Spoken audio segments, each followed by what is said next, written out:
Assalamualaikum warahmatullahi wabarakatuh. Perkenalkan, saya Cindy Aulia, mahasiswa Permata LPTK dari Universitas Negeri Medan.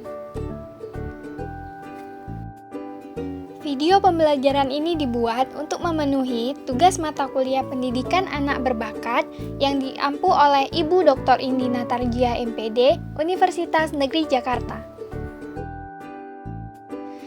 Nah, video pembelajaran ini membahas mengenai hubungan otak dengan keberbakatan.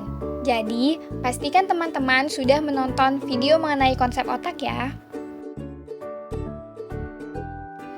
Nah, teman-teman sekalian pasti sudah tidak asing lagi dengan kata bakat. Jadi, apa sih yang dimaksud dengan bakat itu? Menurut KBBI, berdasarkan kata benda dasar, bakat diartikan sebagai kepandaian, sifat, dan pembawaan yang dibawa sejak lahir loh. Beberapa contohnya yaitu seperti menari, melukis, dan juga bernyanyi.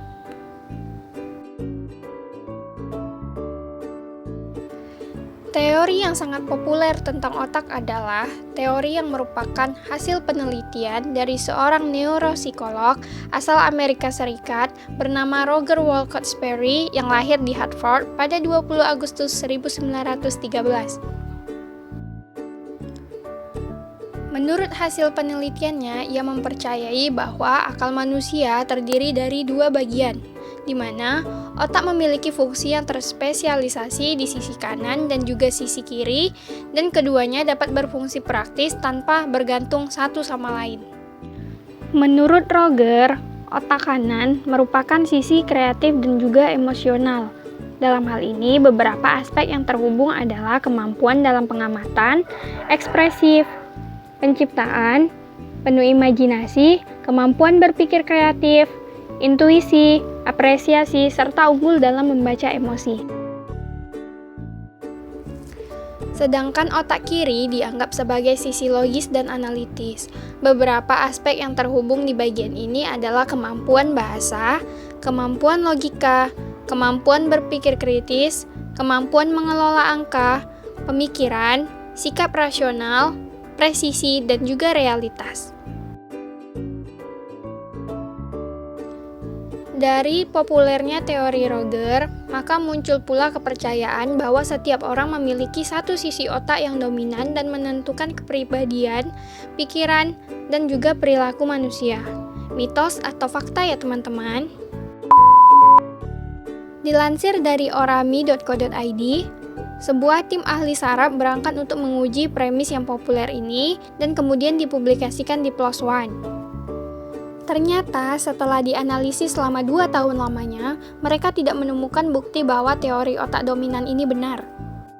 Menurut hasil penelitian mereka, jaringan di satu sisi umumnya tidak lebih kuat dari jaringan di sisi lain. Kedua belahan otak diikat bersama oleh kumpulan serabut saraf sehingga menciptakan jalur informasi. Meskipun kedua sisi memiliki fungsi yang berbeda, mereka tetap saling bekerja sama dan saling melengkapi.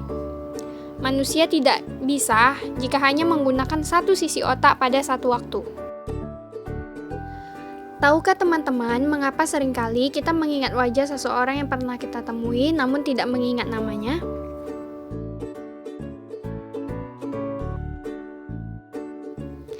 Ternyata hal tersebut dapat dijelaskan menurut teori otak loh.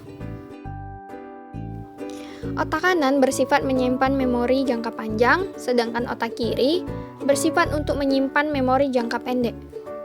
Sejalan dengan hasil penelitian Roger, bahwa otak kanan terhubung dengan kemampuan pengamatan visual, sehingga dalam hal ini, fungsi otak kanan adalah memproses ingatan wajah.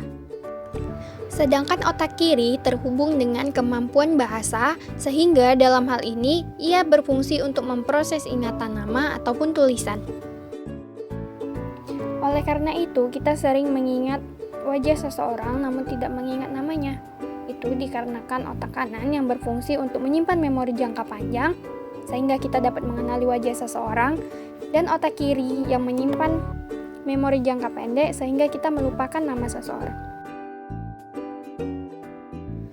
Nah, Nah, dari penjelasan tadi kita dapat mengetahui bahwa kedua sisi saling bekerja sama ya teman-teman. Setiap orang memiliki satu sisi otak yang dominan dan menentukan kepribadian, pikiran, dan perilakunya, maka hal itu adalah mitos ya.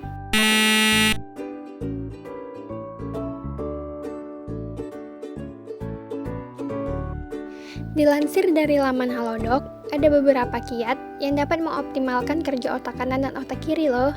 Jangan lupa dicatat ya.